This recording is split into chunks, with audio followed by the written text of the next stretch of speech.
আসসালামু আলাইকুম, ওয়েলকাম জানাই আফিয়া অ্যান্ড সাফিয়াস ওয়ার্ল্ডের নতুন একটা পর্বে।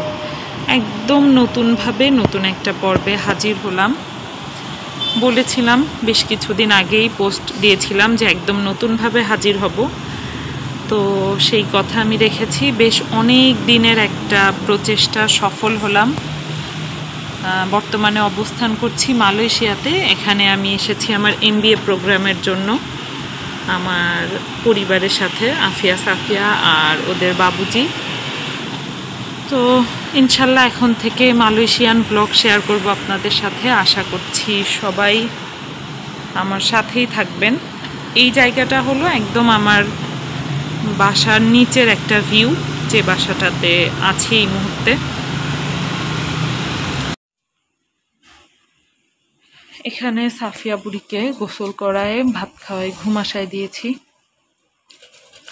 ও কালকে রাতে একদম ভালো মতো ঘুমায়নি, খুব বেশি বিরক্ত করছে, কেন জানি না, মনে হয় কোনো সমস্যা হচ্ছিল। আর ওই যে আমাদের লাগেজগুলা এখনও আমরা খুলিনি। আসলে আমরা চেষ্টা করব 2 মাস পরে এই বাসাটা ছেড়ে দেওয়ার। বেশ কিছু সমস্যা আছে, পরে আস্তে আস্তে সেগুলো শেয়ার করব আপনাদের সাথে। তো এই জন্য ওগুলা আর আলমারিতে উঠাইনি, যেন যাওয়ার সময় সুবিধা হয়, একবার এগুলা নিয়েই চলে যেতে পারি। তো এই পুতুলটা আমরা যে বাসায় আছি, বাসাটা শেয়ার করছি একটা ফিলিপাইন মেয়ের সাথে। পাশের রুমে একটা ফিলিপাইন মেয়ে থাকে, তো ও সাফিয়াকে এটা গিফট করছে। আর এই যে এখানে আফিয়া ভাত খাচ্ছে, সালাম দাও। আফিয়ার খুবই পছন্দের ডিম পোচ।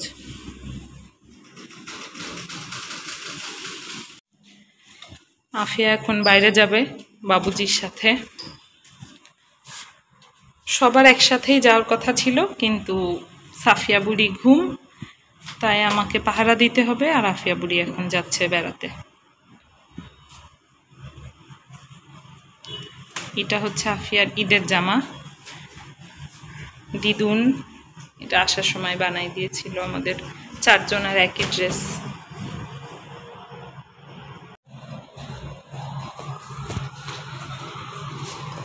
ওই যে তারা চলে যাচ্ছে। এখন রাতের রান্না করব। সব নুডলস খাওয়ার জন্য ঘ্যান ঘ্যান করতেছে, তো ভাবলাম যে তাহলে রাতে আর অন্য কিছু রান্না করব না, নুডলসই রান্না করি। সব কিছু এখানে রেডি করে নিয়েছি। তেল গরম হচ্ছে, এখন নুডলসটা রান্না করে ফেলবো। আমার রান্না শুরু করে দিয়েছি। চিকেনটা সব মশলা দিয়ে আমি আগে রান্না করে নিচ্ছি। মালয়েশিয়ান নুডলস কিনে সবচেয়ে বড় যেই ধরাটা খাইছি, সেটা হলো নুডলসের মধ্যে কোনো মশলা থাকে না। আল্লাহ জানে ওরা কিভাবে খায়। তো এই জন্য আমি সব মশলা দিয়ে আগে চিকেনটা রান্না করে নিয়ে তারপরে এর মধ্যে নুডলস দেব।